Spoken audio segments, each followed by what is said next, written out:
Welcome to The Explainer. Today, we are diving deep into the willpower war. And look, forget all that one-size-fits-all advice.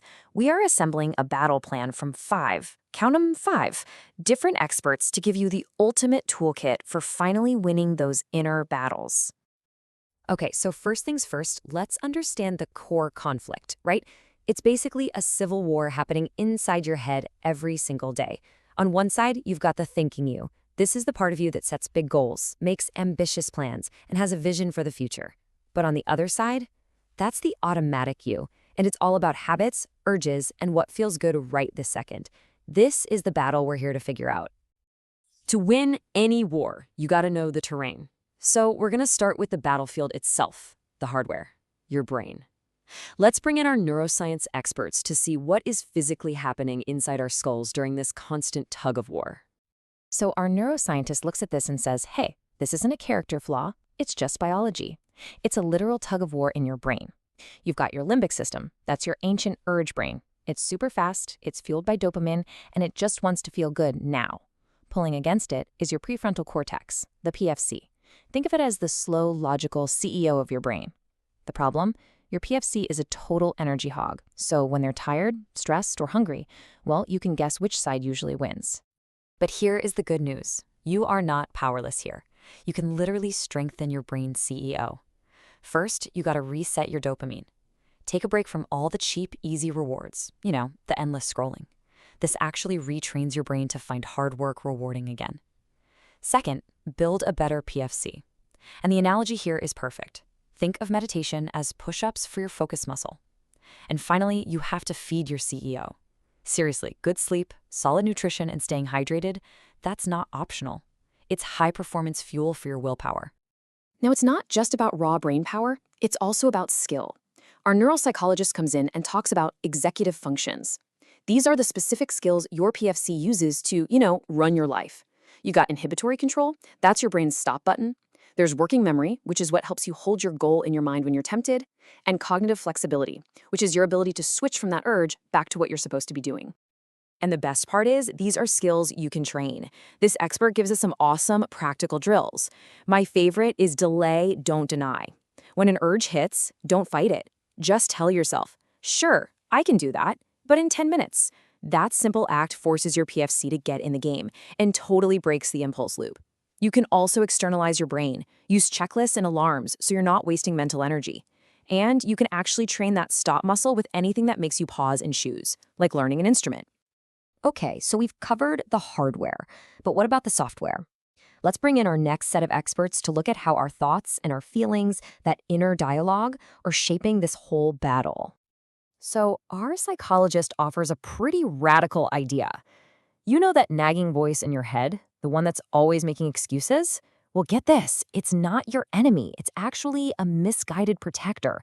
It's just trying to shield you from pain, whether that's boredom or discomfort or hard work. Its only goal is to get you back to a state of comfort.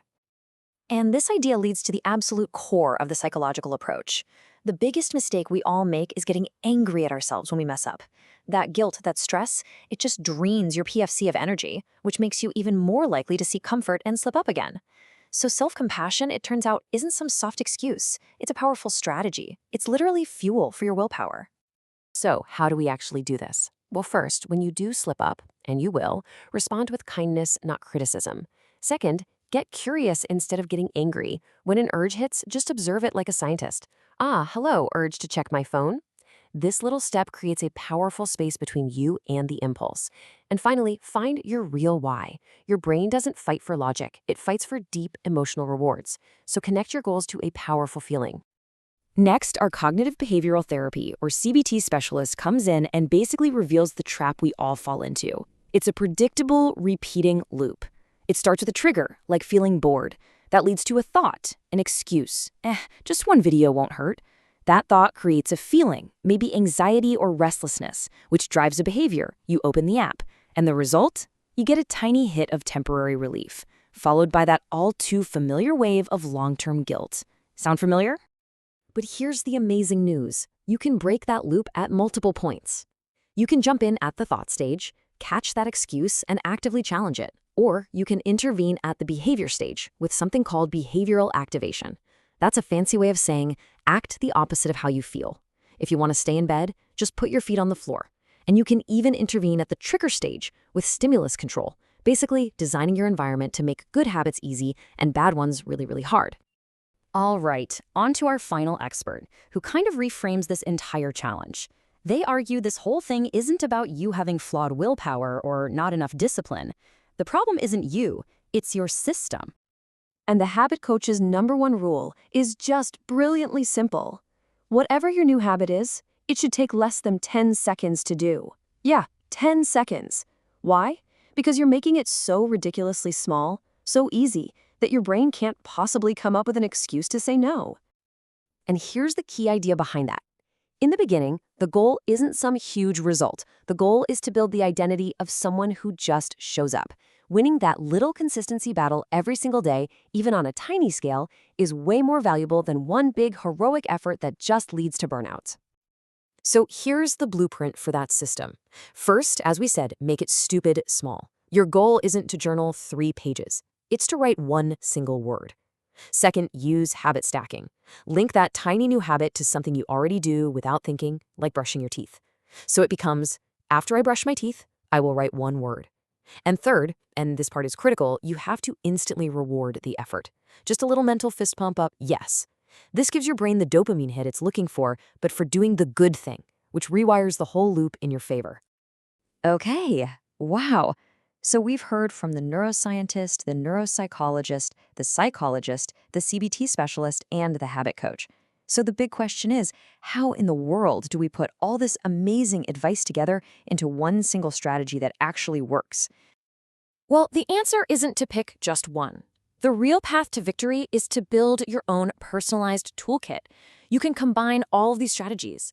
You can feed your brain with good sleep, like the neuroscientist said. You can delay an urge for 10 minutes, like the neuropsychologist taught us. You can practice self-compassion instead of guilt, just like our psychologist recommended. You can design your environment to make bad habits harder. And you can start with a new habit that is stupidly small. See? They all work together. We've just given you a powerful set of tools from some of the sharpest minds out there. So the only real question left is this. What is the one tiny, stupidly small action you're going to take today to start architecting your own success and winning your own willpower war?